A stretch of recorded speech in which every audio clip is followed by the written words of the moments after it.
got my hair was so like blonde that in like my school pictures, you can't tell any difference.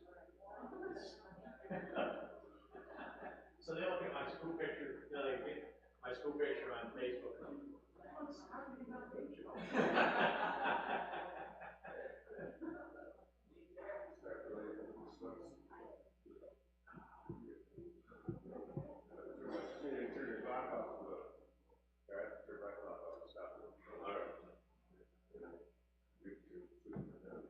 They still got this machine figured out up there.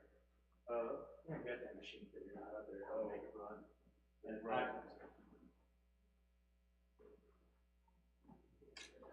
my only thing is when you've got probably several steps to get from one spot to another, and you have like over 100 subroutines, you got to know the right three steps to get there.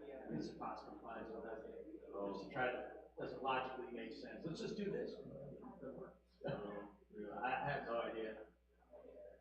Alternative things to do. They keep trying to do stuff like a duplicate screen thing, stuff like that. No, that's not the program. It's a program that runs the other program's not a duplicate screen, so I have no idea how to get it over there. No. Oh. And we could have a button push. So they have like the songs and announcements or things on this program, and they will appear, and they can work with it and manipulate it when they want to get working, and then they push it, they play here, transfer it to the other screen. You got me on that one. So you just push play with it when it pop up and pop up? Yeah, some kind of play button to get it to pop up on the other screen. I didn't know that. I thought they were just doing the. Well, I thought it was just straight power. Everything on at a time. Yeah. Well, I realized it wouldn't PowerPoint off the machine because it lagged too long. When you push the enter, go from one song to another, if you wait till we sing that last word, and you push the button, you're gonna have a long pause for the next one pops up. The next screen pops You up. have to sing the last couple phrases of the that's song. Button then. yeah. So that's one of those things you know. Hey, that lag is not just a PowerPoint that's going through another program. No idea how it works. See how the revival again at Front Church today, or what? That's good here. Josh.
That's Debbie. Oh, yeah.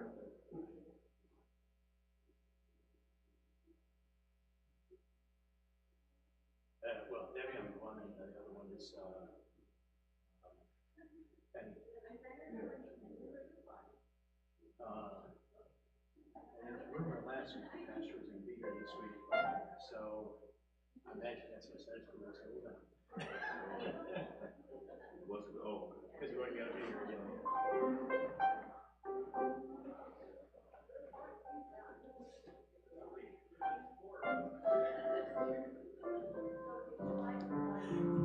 Hey, man, welcome to Sunday morning. Let's all stand. We're going to go ahead and start with the song Burton's. I got the wrong one. I'm trying to find the one I'm looking for. Here we go. What a friend we have in Jesus. That's the one. What a friend we have, Jesus. It's not going to be on the screen. They're still playing with it for church this morning, trying to figure out what's going on up there. I'm sorry, we're supposed to be on page 355 in your book, so you can find some words somewhere. 355. Oh, what a friend we have in Jesus, all our sins and griefs to bear. Oh, what a privilege to carry everything to God in prayer. Oh, what peace we often forfeit. Oh, what needless pain we bear. Oh, because we do not carry everything to God in prayer. Are we weak and heavy laden, cumbered with the load of care? Precious Savior, still our refuge. Take it to the Lord in prayer. If friends despise, forsake thee, and take it to the Lord in prayer. In his arms he'll take and shield thee. Thou wilt find a solace there. Thank you. May be seated. Amen. Well, things coming up this week. Tomorrow in the school, they have senior chapels, so the seniors will be getting together and singing and preaching and and whatever else they're carrying on with. I'm not sure. They have some plans, but I'm not sure what they are all together. And then they're going to take off Tuesday for the senior trip. They're going to head up north here in Michigan, and we'll spend a day Wednesday up at Brother Holden's church, and he's got some, if it's raining, he's got some painting for us to do and walls to put up. I don't know if I trust those boys with hammers, but, hit the nail, put a hole in the wall, hit a nail, put a hole in the wall, yeah. I think we'd be safer if we just did the painting. If we go outside, he's got a lot of cleanup for us to do from the winter, so we'll probably spend a day up there cleaning up stuff, and then we'll sing in his church that night, and on Wednesday night, and have some fun up there. Hopefully, one boy's never been across the bridge before, so anything we see up there will be new to him, and he's never seen the bridge before. So yes, except in pictures. So it'll be he'll be freaking out. I have gone over the bridge with people that have never been over before, and some of them are like, they want to stay in the middle on the grate because they can't see. It's harder to see. They see the concrete out the window. So if they're sitting on the passenger side, see the concrete out the window and they feel safe. You put them on the concrete if they're looking toward the grates. Or sometimes if they're on the grates, they're like, move over, please. This can't hold us. And even though there's a semi-truck sitting in front of us running on the same grade, yeah. So yeah, it'll be fun going over there the first time with somebody. And I know a few years ago we took a wrestling team up north in the wintertime, and none of them had ever been across the bridge in the winter before, and seeing everything frozen out there, and that was kind of cool too.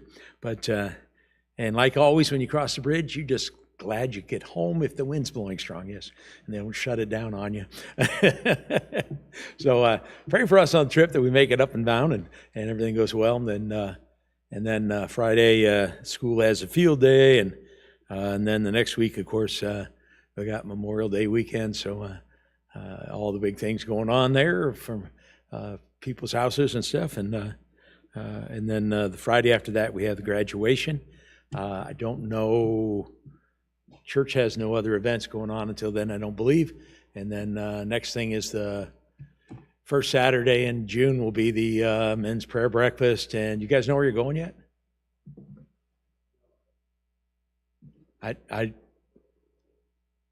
have a thing in the bulletin on where you're going? Oh, Bob Evans? Okay. So you all going to Bob Evans this time. All righty.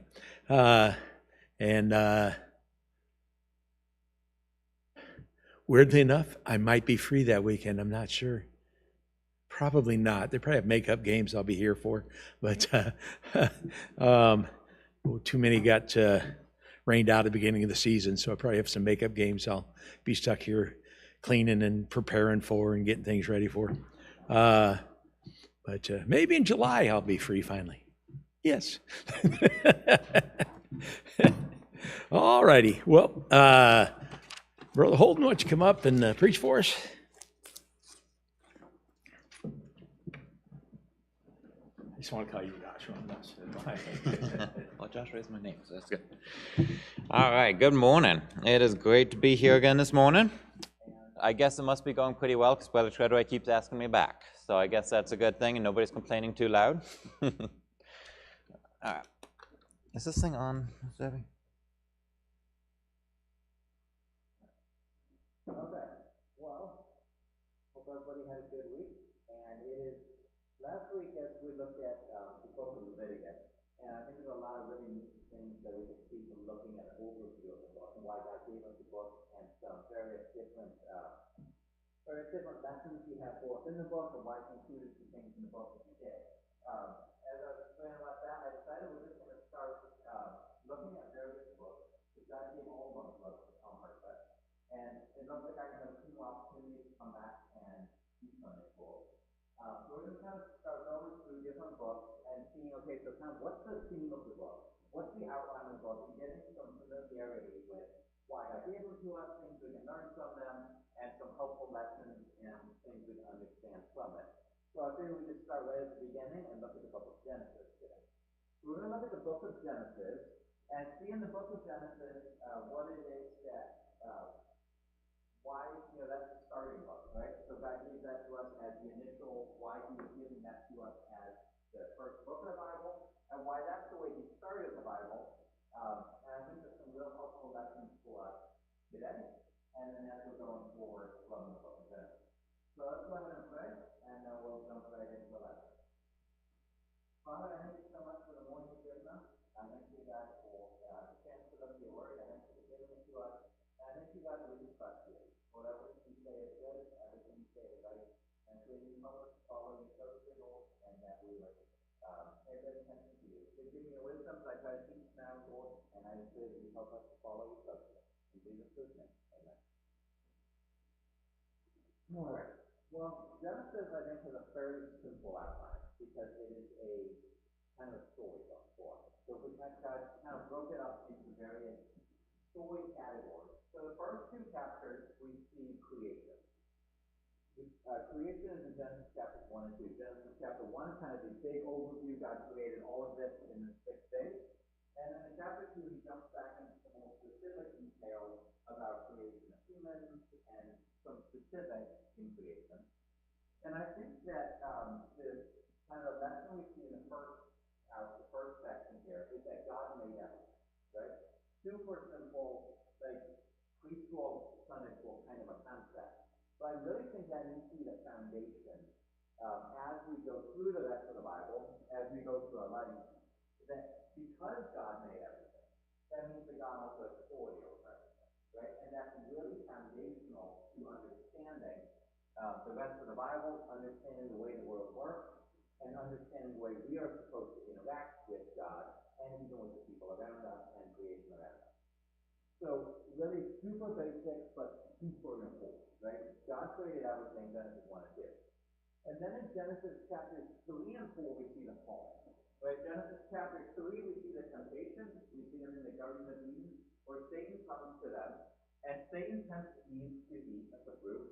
Eve decides to eat it, tells Adam, let's eat it, and the two of them eat. And Genesis chapter 3, the end of the chapter, we see the curse.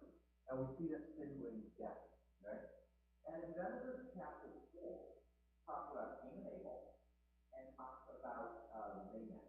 And Lamech, one of Cain's descendants, who also killed people, and was looking for judgment, was looking for protection like Cain got from his murder. So Genesis chapter 2 shows us sin, and Genesis chapter 4 shows us like a brief synopsis of the consequences of sin, right? Right? Family issues, death, murder, violence, and a number of other things that the chapters we talk about. So really sin leads to death. And isn't that exactly what God promised in the first part? He said, in the day you eat of this fruit, in the day you choose sin, you're choosing death. What God says comes to pass. What God says is good. So Genesis chapter 5 is genealogy. It's genealogy. And I think it is interesting the spots God chooses for genealogy there, right? We'll see another genealogy later on that shows the people where they came from. This genealogy is structured different than any of the other genealogies in the Bible. Most of the genealogies is so-and-so had so-and-so, and so-and-so had so-and-so, and they get a family tree. And this one is definitely set up in that manner as well, but it's a different structure. And it talks about so-and-so lived this many years, and had this child, then lived this many years, and then died. And every single person through there, other than Enoch, who got a family like this, if he walked with God, every single person through there, it says specifically they died. There's not another genealogy that talks about the death of every person. But again, it's a reminder that sin leads to death. And as soon as we chose sin, there was death that was started in the world. In Genesis chapters 6 through 9 starts to become a little like thing apart. That's the flood. Genesis 6 through 9 is the flood and Noah's family. And I think there's a twofold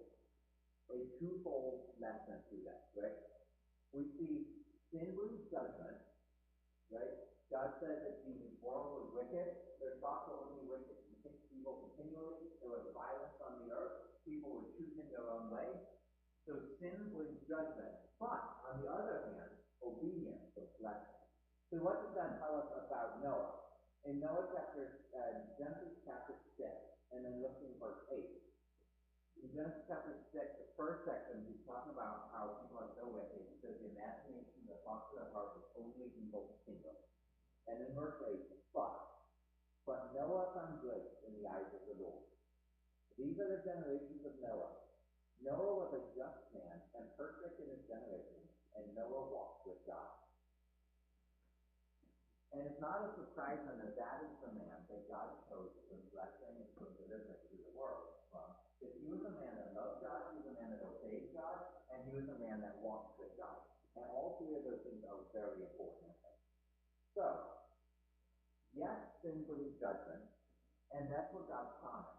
But even in the very beginning, in the same chapter that sin enters the world, God promised to bring deliverance and salvation. And we'll see all through the book of Genesis, and all through the rest of the Bible, that when there is sin, God is also God is promising judgment for sin, right? And he's also promising and offering that if you turn to me, if you follow me, if you obey, you will find blessing, you'll find deliverance, and you find restoration.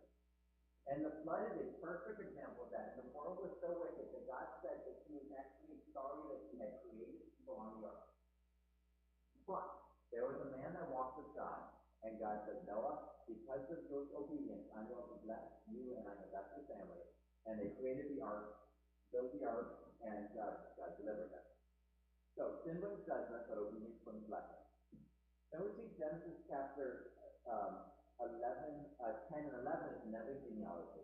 And this one is one where God is regularly reminding his people where they're coming from. Right? If you look through the Bible, there are huge amounts of genealogy. There are some entire books of the Bible, like Ezra, the first half of Ezra genealogy. The first half of First Chronicles genealogy. The first section, the first verses of the New Testament are genealogy. With the first chapter of Matthew, and you have genealogies in Luke, all through here, God is reminding his people where they came from. And yes, it was in a ancestry kind of a way. But if you think about the way the Middle Eastern mind and the Jewish mind think, their ancestors meant it was a lot of who they were, right?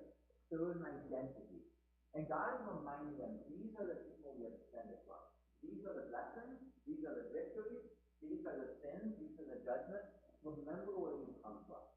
I think that's something that's very important to us in our Christian walk, is to remember where we come from. Now, not necessarily our grandparents and great grandparents, because we're not culturally Israel, but we are spiritually Christian. And remembering our spiritual heritage, remembering what God has delivered us from, what God has brought us through, the influences God has had in our life, spiritually, positively, and negatively, Remembering that is going to help us in our Christian walk, in our spiritual journey, to remember where we come from and where God is from. I think that's something that genealogy teaches us throughout the Bible. Then one of the best sections of Genesis chapters 12 through 23 deal with Abraham. Abraham was a friend of God. God even called him a friend of God, right? And it shows the life of a friend of God. A man who God called out of a family of idolatry, a family of sin, and said, I want to make you, and I want to make your family different and new, and I want to have a relationship with you. And I'm going to bless your future generations. I want you to walk with me. And Abraham did a wonderful job of having relationship, having fellowship, and having a communion, a friendship with God. Now, did Abraham make mistakes? Absolutely, right? Abraham definitely made mistakes and sin in his life that there were consequences for. Significant consequences that still suffer today. But Abraham had a life of friendship and fellowship and communion with God that each one of us could really learn from, right? And the interesting thing is, Abraham was such a friend of God that God actually trusted Abraham. God a couple times through here. There was one time where God had a judgment and he was doing it against Sodom and Gomorrah, right? And Abraham's nephew Lot was there. And God said, am I going to, he kind of tells him to stop running. He said, am I going to tell Abraham about it? And he said, yes, because I trust Abraham. And he goes and tells him to say. There's another time where God says that he trusted Abraham to raise his children after him in the way God wanted him to do. Abraham lived in such a way that God specifically said, I trust Abraham to do what I want him to do. And that's exactly the kind of life I want to have. Can God say, you know what? I trust that Joshua is going to do what I want him to do. I trust that Joshua is going to say what I want him to say. I trust that Joshua is going to follow me in this situation. Or am I kind of I hope so with God. Each one of us ought to have the kind of relationship and the kind of friendship with God that God says, I trust him. I trust her. They are a friend of mine. And I can count on them to do, to think, to say what I need them to do and think and say. God says he wants to be our friend. Right? Jesus, when he was on earth, said, I call you not servants, but I call you friends. God is offering that to you. That's not an exclusive situation that Abraham was offering. That's something God is offering each one of us, that we can be friends of God. Which means it's not up to God at this point, it's up to you. Am I living in such a way that we have a friendship with God? And that's what I want to do. I think that's something we learn from the life of Abraham. Then the next, right after Abraham, is Abraham's son, Isaac. We see Isaac and his story covered in Genesis 24 through 26.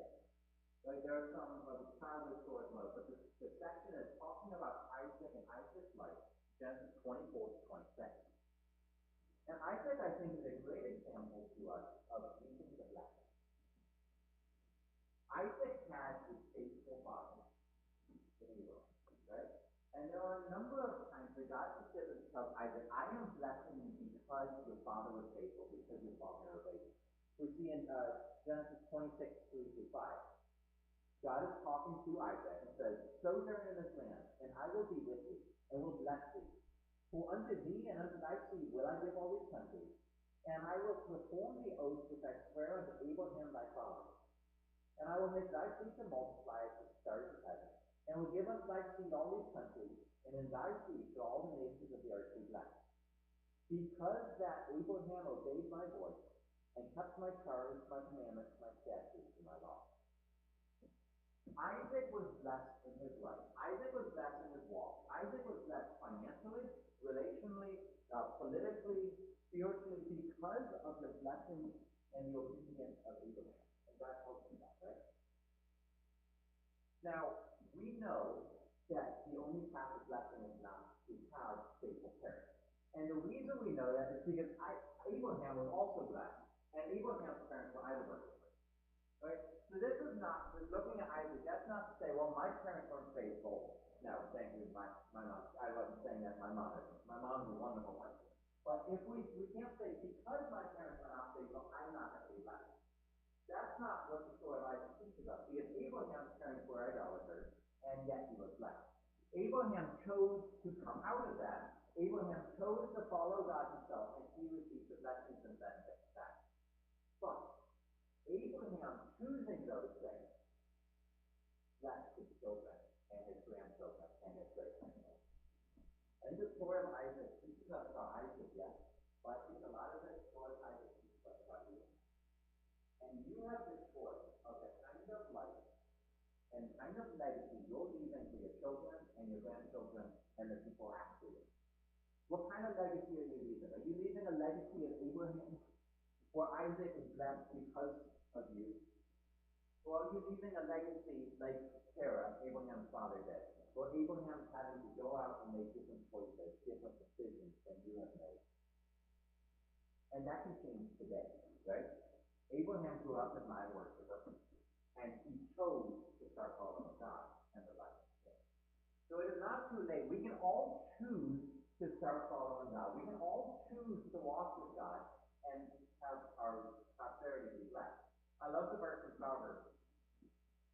I don't remember the reference, but it says, the just man walks in his integrity, and his children are blessed after him. That's the way God has set it up. That's the way that we have this choice of how to go after us, the kind of legacy that we have, the kind of example we're going to have, and the kind of lessons that we will take because of us. So Abraham teaches us, Isaac teaches us how reaping the blessing. Then we have Jacob. The story of Jacob is chapters 27 through 35. And the story of Jacob is very colorful. There's a lot of unique things, there's a lot of kind of crazy stories. But I think the story of Jacob teaches us about a person that had to learn it all the hard way. Jacob had his grandfather, Abraham. Jacob had his father, Isaac. And they made some mistakes, and they followed God. There were blessings, there were curses because of that. And yet Jacob went out and felt he had to forge his own trail and had to make his own path.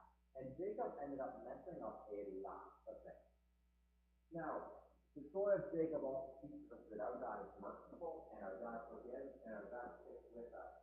And you've got a second chance, we've also got a 200 chance, right? But Jacob could have chosen a different life. Jacob chose a life of following his own way and learning every lesson the hard way. But Jacob had the same example that Isaac had. Jacob had good examples. Jacob had faithful people he could follow. And yet that's not what he followed. He was stubborn, he was pig-headed, he was conniving, and he ended up, before he got right towards the end of his life, he ended up going through a lot of mess, a lot of difficulties, a lot of struggle, because of the way he chose to do it. Right? We even think about when he fled from Esau, when he tricked his way into getting Esau's blessing, and Esau said, okay, I'm going to kill you. He fled, he went to Bethel, and he set up an altar, and he fell asleep, and the gleam of the angels coming up and going down into heaven and the ladder. After that gleam, he didn't say, okay, God, you're in this place, so I'm going to follow you forever. He said, God, I sense that you're in this place, so I'm going to promise you, if you'll bring me back there safely, then I'll follow you. That was the kind of life Jacob lived. Jacob lived the life of, I'm going to follow my own path, but God, I still want you to.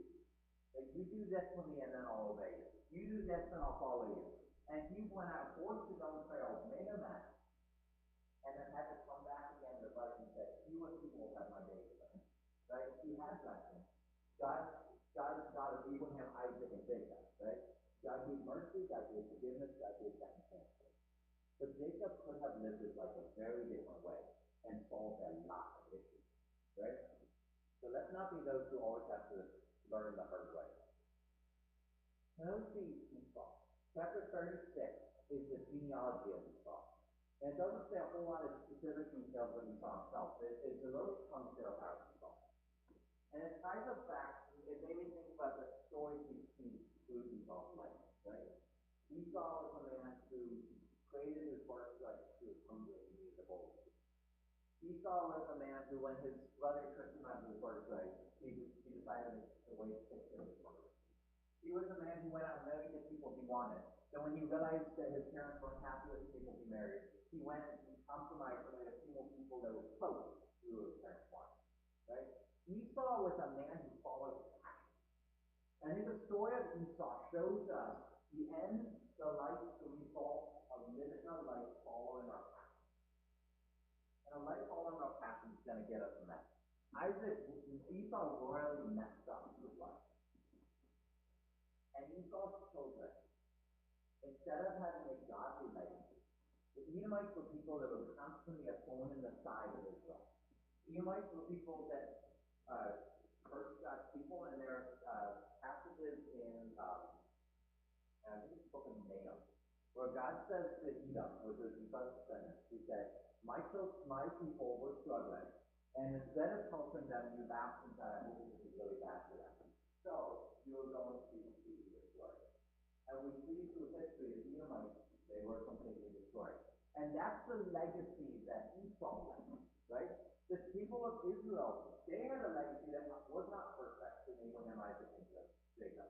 But they had a legacy of seeking to follow God. Esau's descendants had a legacy of seeking to follow self. And the end result of that is together. One was blessing, the other was destruction. One was obedience, the other was disobedience. And the result of following our passion, God tells us, what you sow, you will reap. He sows the flesh, and of the flesh he reaps corruption. Isn't that what the book of Romans tells us? Esau, a man of passion. Then we see the story of Joseph. The story of Joseph is a lot of people's favorite stories in the book of Genesis. Joseph, we see his story in Genesis 37 through 60.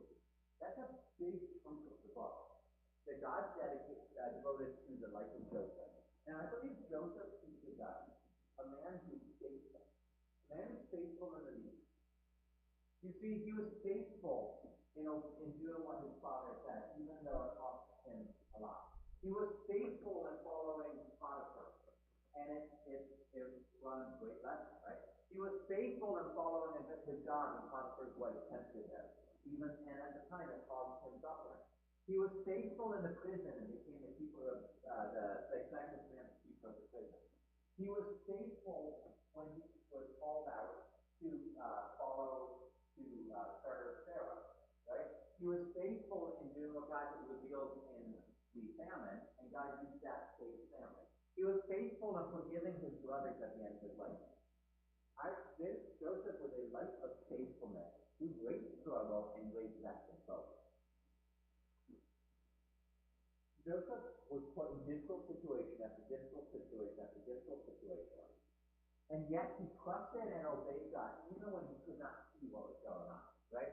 At the end of the story, we see that God was working things together for good, right? God said, I put you there so that you could save your family alive. And in saving the Israelite family alive, God was saving the line of the Messiah, right? So God was working things out. But to Joseph, it just felt like he kept on getting kicked while he was down. And you finally go pick up just a little bit and get knocked down again. You pick up just a little bit and get knocked down again. And over these things were happening in his life. But towards the end of his life, he was able to see what God was doing. And I imagine at that time he was thankful he kind of lived his life kicking and screaming and fighting against God, right? Because God said he was a man of faithful who followed God. And he was able to look back and say, well, I'm sure that I obeyed here. And I'm glad I was faithful here. And I'm glad I did this when God said to, that all worked out good. And that's the kind of testimony I want to have when I look back again in my life. I don't want to look back and say, oh, now I see what God was doing. I sure wish I handled that differently. I want to be able to look back and say, I'm thankful I followed God through there. Now I see what he was doing. I'm sure that I obeyed what he said to do this. I'm sure that I followed God in this situation. I'm glad I was faithful in this detail. That's the kind of life I want to have. That's the kind of life that we have. Which means it's possible, right? Because we're all going to face difficulties. We're all going to face struggles. We're all going to face seasons of defeat. But if Joseph can handle it, if Joseph has faithfully followed God, to walk in the ways of the Lord through the difficult times he was facing, you and I can't do it, right? So we can be faithful. We can walk with God. So that's kind of the outline of the book of Genesis, Genesis 1 through 6. So what's the theme of the book of Genesis? I spent some time thinking about it. There are a couple of different things I think you could say. But I think the one that really stood out to me in the book of Genesis was, what you sow, you will reap.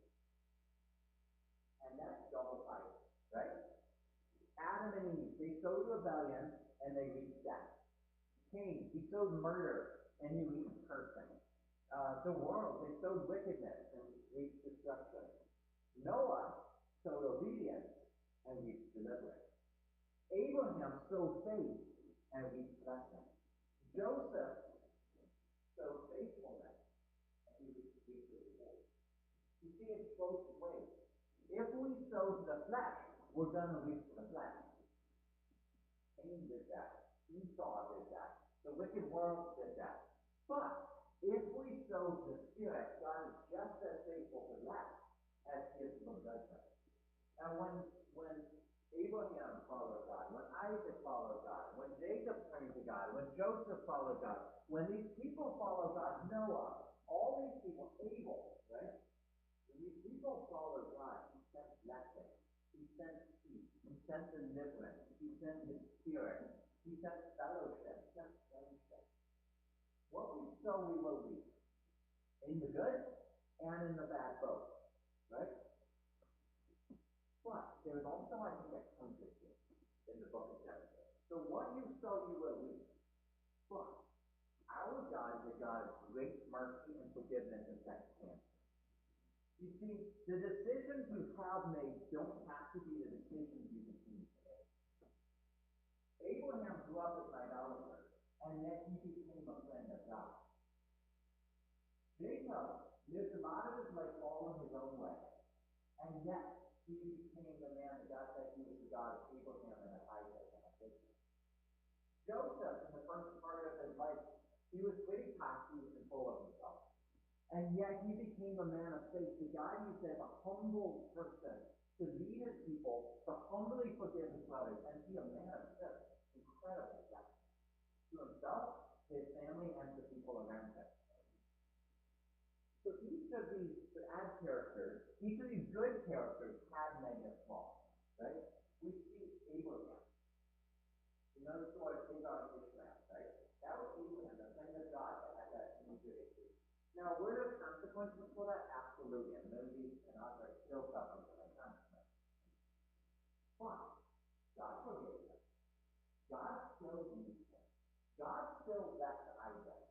And Abraham was still a friend of God because of the way he dealt with the situation. Right? There are a number of situations through the book of Genesis that show us that our choices don't have to stay the same. God is a God of sowing and reaping, but God is a God of mercy and deliverance and forgiveness. So, if you choose to walk in the flesh, we are choosing to reap destruction. If we choose to walk in obedience, we're choosing to reap God's blessing. But if you have to look at your life and say, you know what? Honestly, I'm sowing to my flesh.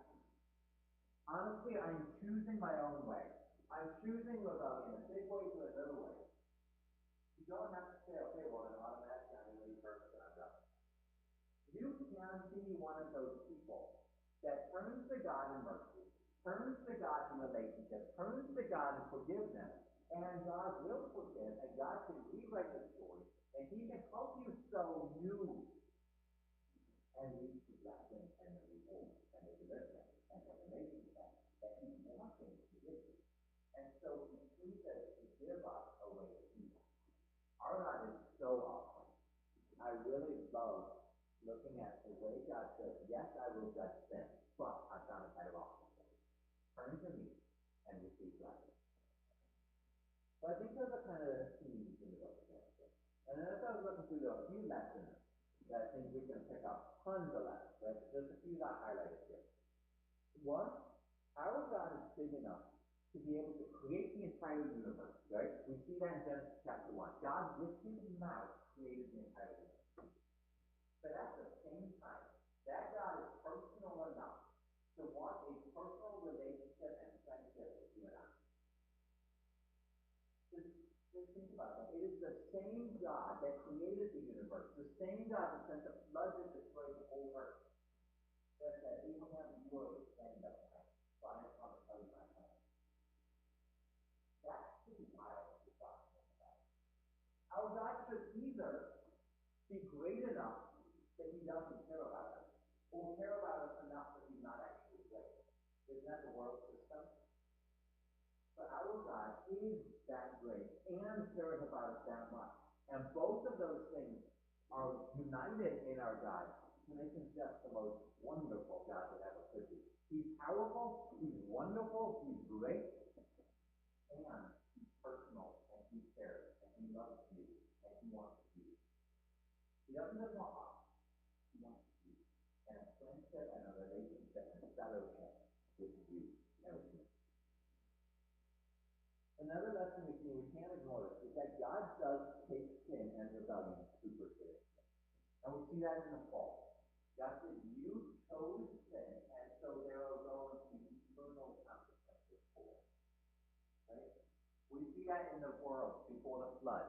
God said, you are choosing rebellion, you're rejecting me. We know that they were preachers of righteousness. Noah was a preacher of righteousness. Enoch was a preacher of righteousness. They had a chance to turn back to God. They were rejecting that. And so God said, all right, there are consequences for your sin. We see that in Sodom and Gomorrah. Sodom and Gomorrah were there, and they were living wicked life. Now, there was a just man who God said was talking to them about it. And you notice in each of these situations, God was giving them a way of escape. God was offering them mercy in every one of these situations. He was warning them, he was helping them, he was teaching them. And yet, Sodom and Gomorrah, when they chose to continue to reject God, there was destruction. Right? Our God takes sin and rebellion super seriously. And we can't so focus on the mercy of God and the relationship with God, the friendship with God, that we forget the judgment and the hatred he has on sin. But those things are not separated in our God. He hates sin that much, and he judges sin that much. So he offers you a way to escape it. But if we choose to reject his warnings and his help, there is judgment, there is destruction, there is cursing that comes with choosing to reject God, choosing to walk our own way, choosing to go after God. So our God does take sin and rebellion super seriously. But God offers deliverance in the midst of judgment. He didn't just destroy the whole world, right? Destroy Noah's perfect life. They were so wicked that God literally said, I repent myself that I created people. And yet he found Noah, and he left Noah. He offered deliverance. He offered an ark of safety for them.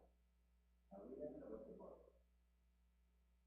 But God is still offering Jesus. God is offering deliverance to everyone who will turn to him, to everyone who will seek him, to everyone who will follow him. God is offering the same mercy, the same deliverance, and the same rescue that he offered in the days of Noah. Good. That's the last one. And then just a couple more here. I see that our God is a God of mercy. In the story of Sodom and Gomorrah, God sent the two angels to talk to Lot and them, right? And they saw that the city was wicked. And so God said, all right, I am going to destroy the city.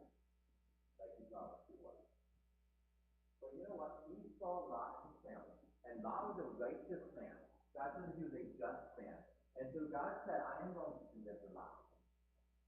But Lot and his family were kind of stubborn and didn't really want to go. And you know what God and the angels do? When they were fighting and didn't want to go, God didn't tell the angels, okay, well, they made their choice. God said the angels literally took them by the hand and drove them out of the city. Our God is a God of mercy. Even when we don't know what's best for us, even when we are struggling against God, God still loves us enough that every time he'll take us by the hand and he will literally drag us out of our own choices, of our own destruction, of the plans that we have. And at the time, it never feels good, does it? To be loved, it doesn't feel good. It's like, well, I wanted to do that, and it's painful. But God is looking out for our best interests. God is a God of mercy. And in doing that, God is willing to make difficult choices, but ultimately they are for our good. So I love to see the mercy of God, even in a scene of incredible destruction and judgment. God not only offers to save Lot, but he literally drove Lot out to Lot too. And I love the way our God works. And the last thing I see is we see that God is at work. God is at work in our life. If you just sit back and just read the story of Genesis, they can read like a great story. But then if you stop and look, you can see God at work in calling out evil. And you can see God at work in allowing Joseph to be sent to Egypt ahead of time. 14 or 17 years, whatever was ahead of the time of the famine. That he could build up the situation to be able to save God's people alive. Now we see all of these situations where when things look bleak and things look dark and things look just mundane, right? A lot of times in life things can look dark and bleak. There are a lot of times in life just looks really mundane. And even in those mundane times, God is still at work. God is preparing. God is planning. God is situating things in such a way that he's preparing for what is coming next. So yes, God cares about sin. God cares about relationships. God cares about struggle. But in the difficulty and the mundane stuff, God is still at work. God is still in control. Which means when we're fighting against the things that are happening in our life, we're ultimately fighting against the plan of God. So, when God is doing things in your life, instead of complaining, instead of like last time, dig your heels in and stay, follow it. Here's Joseph. Say, God, I don't understand this. I don't even like this. This hurts. I don't understand. But God, I'm going to trust you. I'm going to be faithful to where you put me. God, I'm in the dungeon right now. So I'm going to be as faithful as I can be in the dungeon. God, I'm a slave right now. So I'm going to be as faithful a slave as I can be. And that's the kind of situation that puts us in the position to be able to be in the spot God wants us to be when difficulties come and when the blessings come. Because there is incredible reward and blessing in following God also when the blessings. So I think those are some helpful things. I was studying the book of Genesis, so that really shows me some of the book. But I think it's a helpful thing for us. Hopefully we remember a little better some of the details of the book. But I really hope we come away with some of the lessons that God spoke to us. And we're like, yes, God, I'm going to remember that this week when I'm going through difficulties, when I'm struggling with things you're doing, when I'm trying to make a decision or a choice, so we can look at this and say, all right, this is the way that people God did it, and this is the way God responded to that. That helps us to know how we should respond and the choices that we make. That's right. Father, I thank you so much for giving us your word. Lord, I thank you, Lord, that everything you gave us is on purpose, and that, Lord, you just have so kind. God, you communicate so well with us. You really give us the choice to decide if we're going to follow the signs, we're going to follow